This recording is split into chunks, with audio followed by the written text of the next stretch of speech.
በሽታ የለም ማለት ሜዲካል ኢንዱስትሪው ራሱ ከሰረ ማለት እኛ ቁርስ መብላት አቆምን ማለት እኮ ከሰሩ። ዳቦ፣ ፓስታ፣ ሩዝ፣ ድንች፣ ስኳር ልክ ሆድ ውስጥ ሲገባ ወዲያው ደም ውስጥ ይገባል።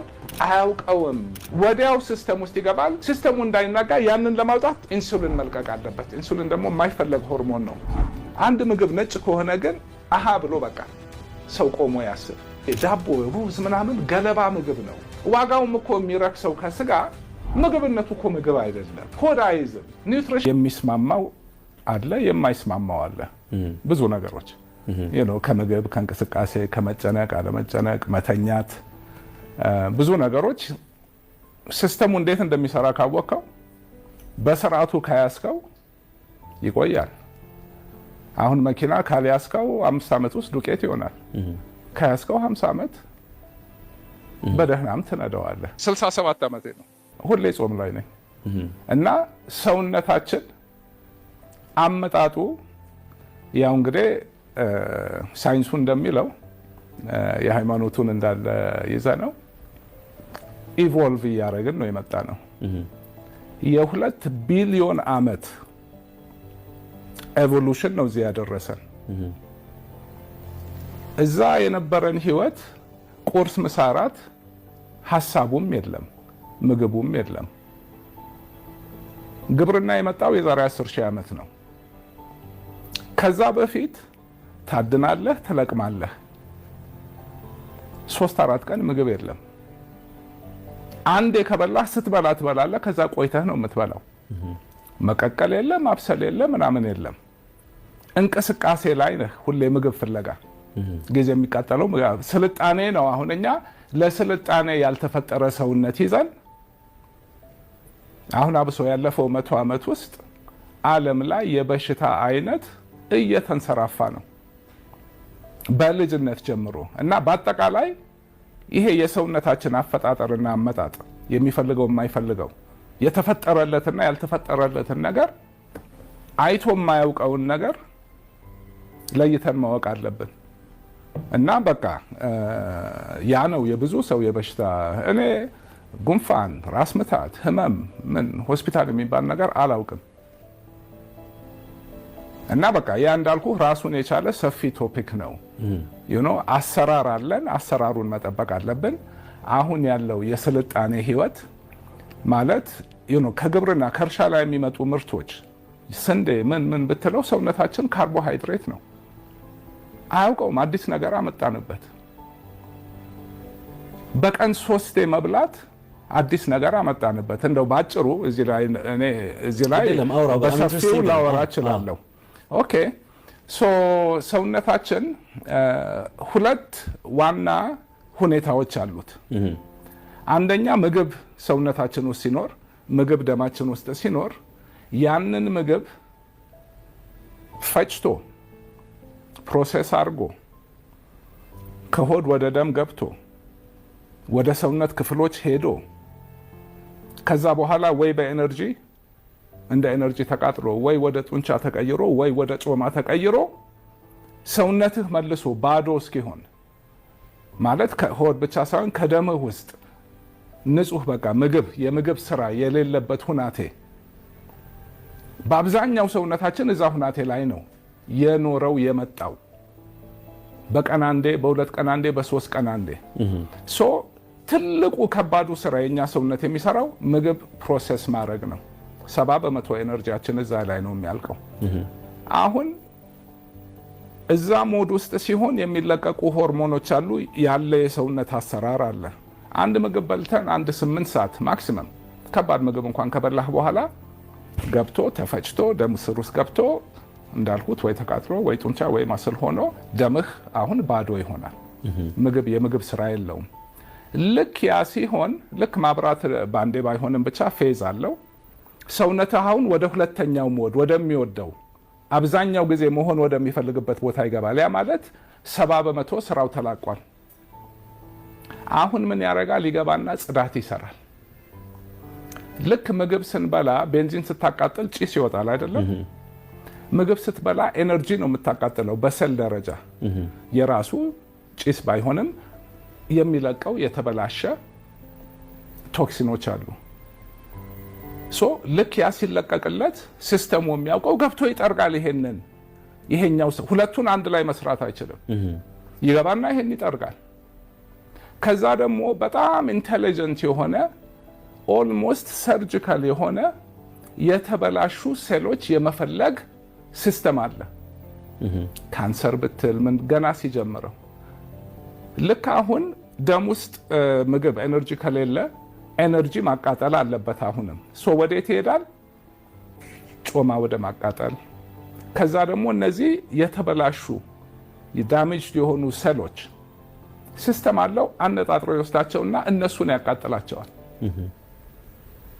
የተበላሹትን ማለት በጣም ረጅም ረሃብ ሲሆን ነው ወደ ሌላ ነገር የሚሄደው። ከዛ እዚህ ላይ መቆየት ይወዳል። ምግብ ፕሮሰስ ከሚያጠፋው ጊዜ የበለጠ ባዶ ሆኖ ጽዳትና ጥገና የሚሰራበትን ጊዜ ይፈልጋል።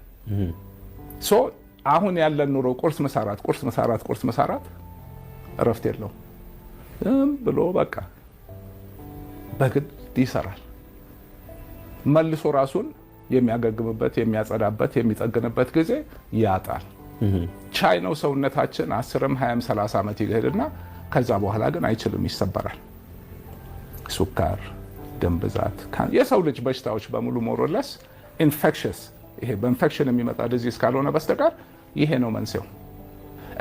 ምግብ ብቻ ሳይሆን ያለማቋረጥ መመገቡ፣ ቁርስ ምሳራት ከምግቡ አይነት የበለጠ ይሄ ዝም ብሎ የመብላቱ ሁናቴ ነው የሚገለን ያለ። እዛ ላይ ደግሞ አሁን ሰዓቱን ቆይቶ መብላት ሰውነትህ ሲለምደው እኮ ደግሞ እንዴት ይቀልሃል? እንዴት ከዛ ሌላ ሰፊ ቶፒክ ነው እንዳልኩ። ብዙ ሰው ምግብ ካልበላ እንዴ ይደክመኛል፣ እንዴ ጉልበት የለኝም። ሰው ታመመ ምግብ ስጡት። በፍጹም የተሳሳተ ሳይንስ። እስክትለምደው ድረስ ሁሌ ምግብ መብላት የለመደ ሰውነት ያው የለመደው እንድታመጣ ትንሽ ራስ ምታት ይሰጥሃል፣ አምጣ ይልሃል፣ ኬሚካል ይለቃል፣ ራበኝ ይላል። 4-5 ቀን ካረከው በኋላ ይረሳዋል። ጾም ላይ ኤክስፒሪየንስ እናደርጋለን። ጉልበት አለህ፣ ሌላ ጊዜ የሌለህ ጉልበት ነው ያለህ። ንቅት ነው የምትለው፣ አይምሮ ሁሉ ክፍት ነው። በሳይንሱም በኤቮሉሽንም ስታየው ሰውም እንስሳም ንቁ መሆን ያለበት፣ ብርቱ መሆን ያለበት፣ ጉልበት ማሳየት ያለበት ሲራብ ነው። ለምን ሄዶ ምግብ ማምጣት አለበት፣ ማደን አለበት። ሲስተሙ ሁሉ የሚነቃው ባዶ ሲሆን ነው። ለምን ሰርቫይቨሉ ሂዶ አድኖ ማምጣቱ ላይ ወሳኝ ነው። ምግብ ስትበላ ምንድን ነው በአንዴ ድክም ይልህና አረፍ ማለት ትፈልጋለህ። ደም ሁሉ ሆድህ ጋር መጥቷል። ትልቅ ስራ ሰጥተዋል። አይምሮም ውስጥ ደም የለም፣ ሁሉ ነገር እዚህ ውስጥ ነው፣ ሆድ ውስጥ ነው። ብዙ ሰው የሚሳሳተው ካልበላው ይደክመኛል። በፍጹም ጉልበት የሚፈልግ ሰው በቃ አንዴ ግጥም አድርጎ መብላት፣ ከዛ ረጅም ጊዜ አለ መብላት። ሲስተሙ ለዚህ ነው። ሁለተኛ በእንስሳ ደረጃ አሁን ውሻ ሲያመው ምንድን ነው የሚያደርገው? ሂዶ ጥግ ይዞ ጥቅልል ብሎ 3 ቀን ይተኛታል። ከዛ ተነስቶ ጭራውን እንዲህ እያደረገ ይነሳል። ምግብ ውሃ ብትሰጠው አይቀምስም። ማንኛውም ተፈጥሮ ውስጥ ያለ እንስሳ ይሄ ነው። ስንታመም ማወቅ ያለብን ማድረግ የሌለብን ነገር ቢኖር ምግብ መብላት ነው። ቅድም እንዳልኩህ ነው። ራሱን ገብቶ እንደማገብ፣ እንደማዝራት፣ እንደማከም እዚህ ጋር ከባድ ስራ ጦርነት ተከፍቶበት አንተ እዚህ ጋር ሌላ ትለቅበታለህ ምግብ ዋናውን ስራ እዚህ እንዳይሰራ። ጉንፋን ሲይዝህ፣ ኢንፌክሽን ሲይዝህ፣ ምን ሲይዝህ ጸጥ ጾም፣ ያኔ ሰውነቴ ይከላከላል። ስበላ ምግቡ ሰውነቴ ደግሞ ኦኬ የተመጣጠነ ሰውነታችን ምንድን ነው የሚያስፈልገው? ምን አይነት ምግብ ነው የሚያስፈልገው? ፕሮቲን፣ ፋት፣ ሚነራልስ፣ ቫይታሚንስ፣ ትሬስ ሰብስታንስስ የሚሏቸው አሉ። ሁሉም ምግቤ ውስጥ ለማግኘት ሞክራለሁ። ከዛ ደግሞ ያው አንዳንዴ ሰፕሊመንት አደርጋለሁ። ግን የኔ ምግብ አሁን 60-70 በመቶ ፋት ነው የምመገበው። 2016 ከ2 ዓመት በፊት አንድ ጃፓኒዝ ሳይንቲስት ነው ኖቤል ፕራይዝ ኢን ሜዲሲን ያገኘው። በማያዳግም ሁናቴ በሳይንስ ያረጋገጠው ልክ አሁን የማወራህን ነገር በሴሉለር ሌቨል ገብቶ እንዴት አድርጎ ዳሜጅ የሆኑትን ሴሎች ሄዶ እንደሚበላ እንደሚያቃጥል። ምግብ ሲመጣ ደግሞ ስቴም ሴሎች ይመጡና ያ የተገደሉትን በአዲስ የተስተካከለ ይተካል። ይሄን በቃ አሁን ሳይንስ ነው ይሄና የበፊቱን አመለካከቱ ቁርስ ካልተበላ እንዴት ባዶ ሆዴ እንዴት ተኛለሁ ምናምን በቃ የተገላቢጦሽ የሚያሳዝን ነገር and of course ነው ውጭም ሀገር ቢሆን ምናምን ይሄ የምግብ ኢንዱስትሪ በጣም ትልቅ ኢንዱስትሪ ነው። እኛ ቁርስ መብላት አቆመን ማለት እኮ ከሰሩ። በሽታ የለም ማለት ሜዲካል ኢንዱስትሪው ራሱ ከሰረ ማለት ነው እና ሳይንሱ ግን አሁን እየመጣ ነው እንዳልኩ። እኔ በተግባር ከምንም ነገር ቅድሚያ የምሰጠው ጤናዬን ነው። ራሴን እንደ አንድ ሲስተም እንዴት ተቆጣጣሪ ነው የምኖረው እና ዓለምም ሀብታም እየሆነች መጣች። በፊት እኮ በቀን አንዴ ለመቀለብ የለም በቂ። ለዚህ ነው 2-3 ቀን የሚሄዱት። አሁን በቀን 10 ለመቀለብ ማምረት ተችሏል። ስለዚህ እሱ መሸጥ አለበት። አንድ ደግሞ እድሜ ማራዘም ላይ አሁን የእንስሳ ጥናቶች ላይ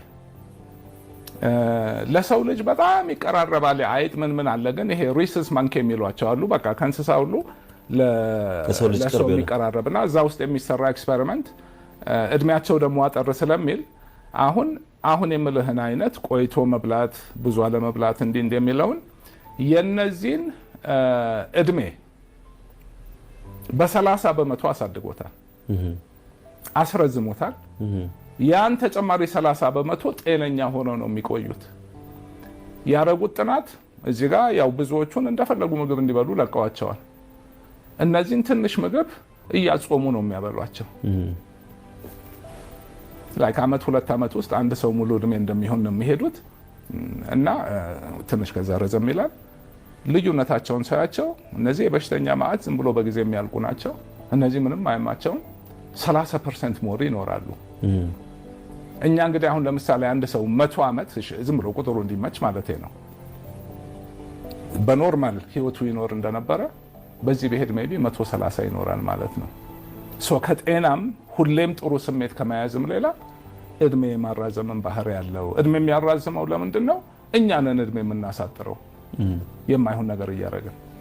ሲስተማችን ከለመደው ውጭ አሁን አዲስ ነገር ድንገት ስታመጣበት ሾክ ያደርገዋል፣ ይጣላሃል፣ ይዋጋሃል፣ ይጋፋሃል የለመደውን ነገር ለማግኘት። ስለዚህ ዝም ብሎ የጉልበት ነገር በጉልበትም ልታሸንፈው ትችላለህ፣ ግን አያስፈልግም። ሶኔ አሁን መጀመሪያ ሲጀምር ይሄ መጾም ይሻላል፣ ለጤናዬ ጥሩ ነው፣ ለሁሉም ነገር ያልኩት ነገር ጥሩ ነው ብዬ ስወስን አጠናሁት። አካሄድ አለው። ተነስተህ ባንዴ 100 ኪሎ አታነሳም፣ ወር ባንዴ ማራቶን አትሮጥም፣ ትሬን ታደርጋለህ። መጀመሪያ ያልኩት ቁርስ አቆምኩኝ። 3 ከምሳ ሰዓት እስከ 6 ሰዓት ቆያለሁ። እኔ ደግሞ የሚገርም ነገር በፊት ምግብ ካልበላው ራሴን ያመኛል። ገብተዋል። ምሳ ሰዓት ካልበላው 9 ነገር ካላደረኩ 9 ሰዓት የሆነ በቃ ጥሩ ስሜት አይሰማኝም። ስለዚህ ቁርስ አቆምኩኝ። 3 ወር ቆየው እዛ ላይ እስከ 6 ሰዓት አልበላም። ከዛ ደግሞ ማታ ሳላመሽ 12 ሰዓት 1 ሰዓት ላይ በላለው። በጣም ብዙም አልበላም፣ በጣም ትንሽም አልበላም። እዛ ላይ ቆየው፣ ለመድኩት። ትንሽ ቆይቶ ጧት እንደ በቃ ምንም ኦኬ። ሌላው 2 አይነት አጿጿም አለ። ውሃ ወር ፈሳሽ እየጠጣህና ሳትጠጣ መጣበታለሁ። ግን መጀመሪያ ጧት ስነሳ እኔ ውሃ ጠጣለሁ። ካልሆነ ደግሞ ግማሽ ሊትር የሚይዝ ብርጭቆ አለኝ ግሪን ቲ። በቃ ተነስቼ እሱን አደርጋለሁ። እንደውም እሺ ቆይ አብሮ ብዙ ጊዜ 11 እና 12 ሰዓት መሀል ነው የምነሳው። ሌሊት ማለት ነው? ጧት። ሌሊትማ ተኝቻለሁ። ጧት ያው ሌሊት ነው የሚባለው አይደል? ጧት 11 ሰዓት ነው የሚባለው። ያ ሰዓት ደስ ይለኛል። እነሳና ፖርች አለ